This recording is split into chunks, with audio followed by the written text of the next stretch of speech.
Aswang. Totoo pala mga aswang 'no, pero para sa akin totoo sa'kin yung mga aswang na yan. At sabi nga sa'kin ng mga lolo at lola natin, totoo din ang mga aswang. Pero sa aking paniniwala, totoo yun at ikukuwento ko sa inyo kung paano naranasan ko 'to.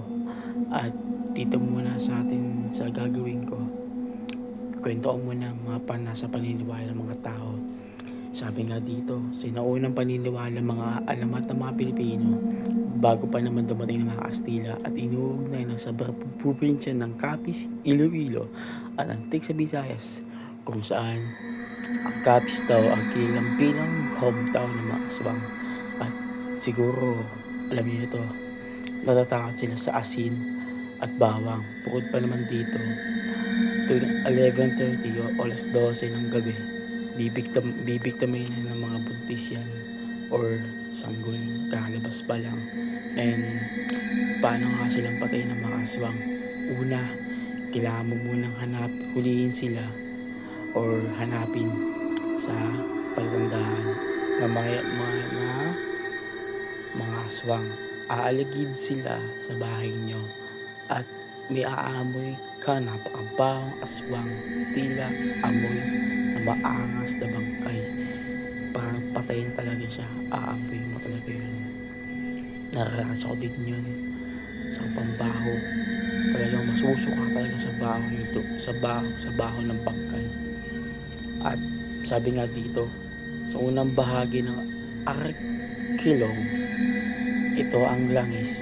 Pinapahid nila bago magpalit ang anyong aswang ay gawa sa langis niyog, lulaan, ang ipot ng manok, nabubulok na bangkay, dugos at dugo at tao. Ayon sa kwento, sabi-sabi ng mga lola at lola natin, totoo ang mga aswang. At ayon sa ayon sa naranasan ko, halos sa kwento ko pa lang ito, natatakot na ako. Siguro naman gusto ko naman ikwento, ngunit nakakabado. Pero subukan ko ikwento. Nung araw na yon, kinagabihan, 1:00 ng gabi, may umakyat sa amin na aswang. Gustong kainin ang sanggol. Ngunit lumalaban ako sa kanila.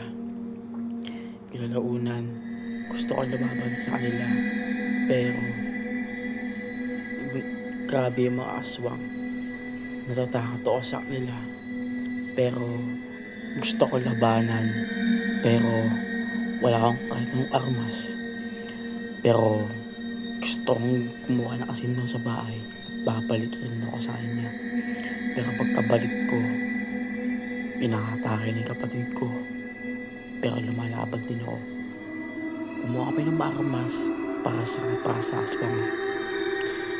At nahihilo kami sa kakatakbo dahil paikot-ikot yung aswang hanggang sa mapagod kami, hanggang sa umatras kami sa bahay. Nakakatakot ng aswang. Nasa kwarto na kami ng time na yun. At sobrang grabe ang aswang. Halos matatakot ka na lang. Kapag nakita mo yung aswang, matatakot ka. Halos manginginig yung buong katawan mo. Pero ako, lumalaban ako ng patas.